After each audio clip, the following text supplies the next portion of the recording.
Hello and welcome to my channel. My name is Penny and I'm coming to you today from Northern Ontario, Canada. If you can tell, I'm wearing a big and squishy and wonderful shawl. This is my Just Feel Festive shawl that is my entry into Z's birthday count. Happy birthday, Z. I really enjoyed this. I have made one before. I made it out of a Mandela cake, but this time I used shimmering shawl from Loops and Threads. It's 61% cotton, 34% acrylic, and 5% polyester. The colorway is Angel Pink. It's a beautiful colorway. Just the pastel rainbow colors. It is, I measured it, it's 84 inches long from tip to tip, and it's 18 inches wide. This is a hand wash, cold water, and lay flat to dry. I haven't blocked it or anything. I've sewn in my ends, but this is how I wear most of my shawls. I don't wear them like the typical way. I just do the wrap around, scrunch it up. But I like the way the color works in this. It's got all of the colors showing, but I think that's part of her design too. So I don't know. I can fuss with this for days, but I'm looking forward. I think I'm gonna wear this to Christmas parties and stuff like that if we're lucky enough to have them this year. So that's my first little tidbit. I'm gonna insert a picture of the shawl that I took on my wall. It had natural lighting, so the color showed up a bit better. The video I just showed you with it on, it's not true to color at all. The second thing I'd like to talk about today is I got my very first piece of Happy Mail. Debbie, the Canadian crocheter, I'm sure you've seen them, has been sending out the Stitch Fest bags that she got made for us all for Stitch Fest 2020. Unfortunately, we couldn't have Stitch Fest 2020. Maybe we can do something in 21. It's hard to say, but I really do appreciate this bag, Debbie. And now that I've showed it, it's going to have a work in progress in it before bedtime tonight. And now it's on to works in progresses and finished objects. Finished objects.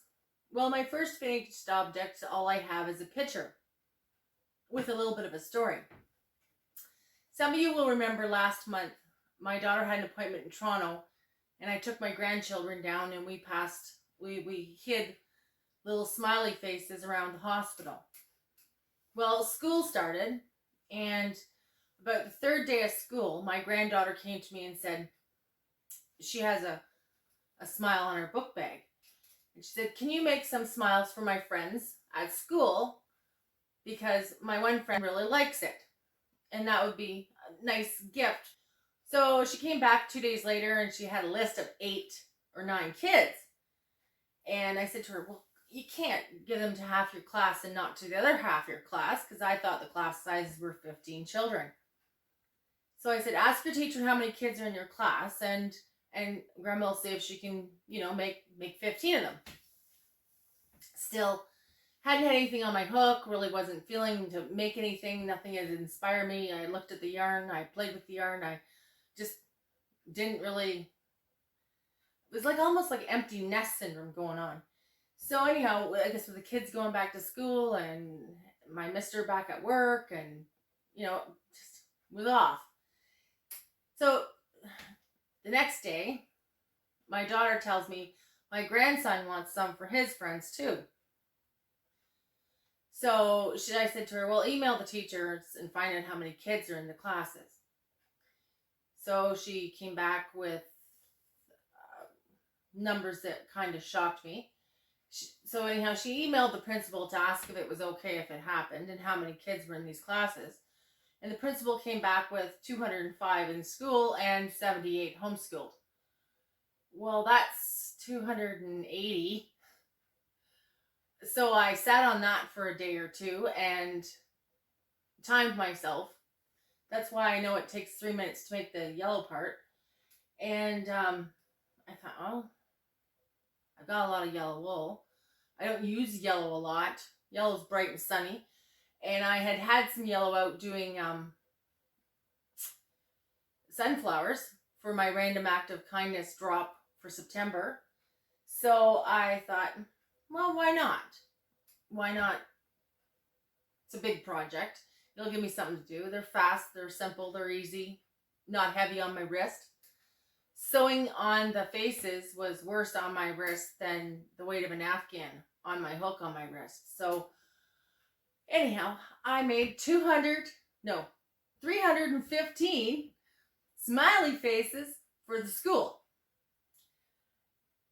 At one point I was getting a little frustrated with it all, but I'm glad I persevered. The kids enjoyed them. October 2nd was International Smile Day, and I put a little tag on them saying that, you know, Harvey Ball was the original graphic designer, and he decided in 1996 that the first Friday in October was going to be International Smile Day, and people are celebrating it still around the world today. So, you know, it's a random act of kindness, and the message is to pass it on. Do something nice for someone else. So they approved the note, the tags I was putting on them.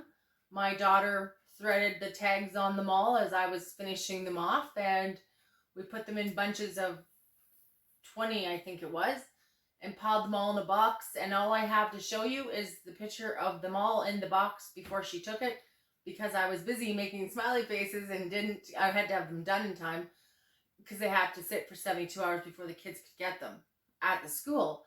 So I was kind of rushed to get them there in time. So they have all gone out now, I believe, and a little bit of feedback I've gotten is the kids seem to enjoy them. My grandson was telling people that I'm a famous YouTuber, and I'll insert the picture of the smiley faces right here.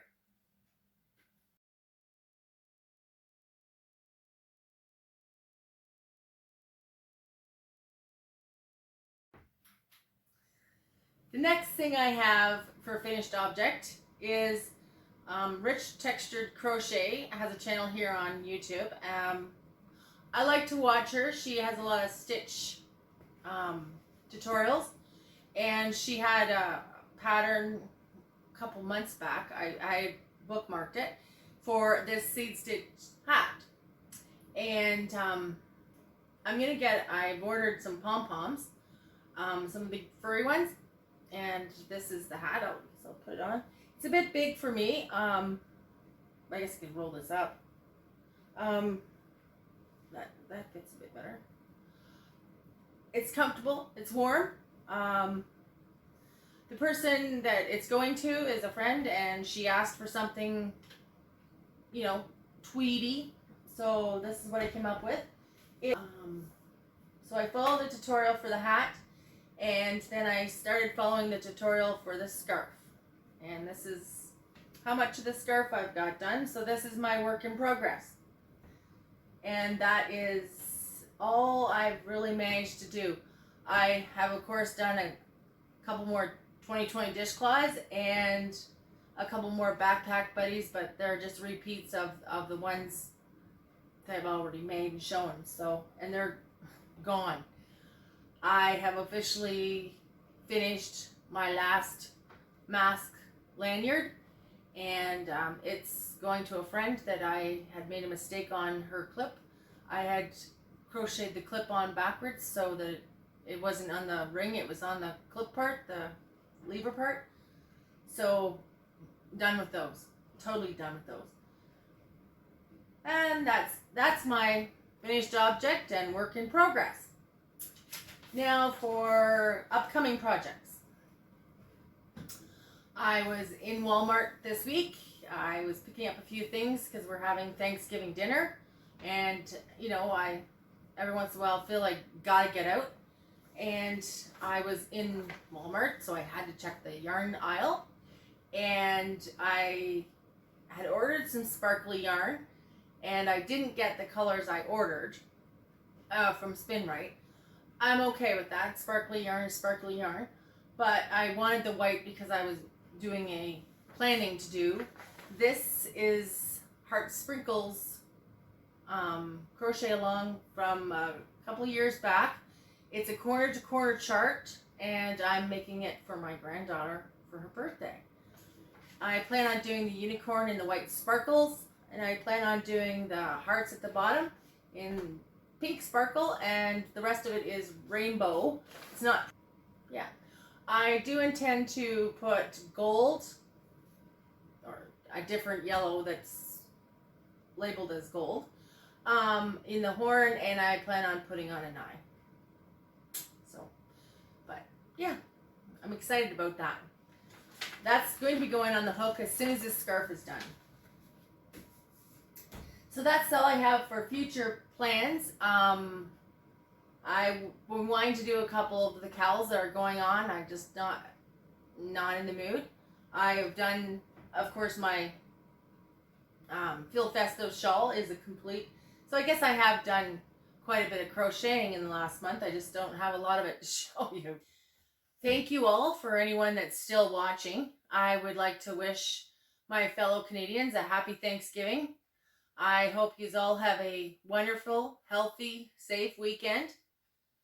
I know our numbers are increasing and we're not allowed to have large dinners and stuff like that, but I know if we stick to our guns now, maybe we'll be able to have a big family Christmas dinner. I am planning to do some turkey and pies and stuff. At least it'll feel a little bit more like Thanksgiving, because Easter didn't feel at all like Easter. So stay safe, and if you get a chance, play with a little bit of yarn. Thanks for watching.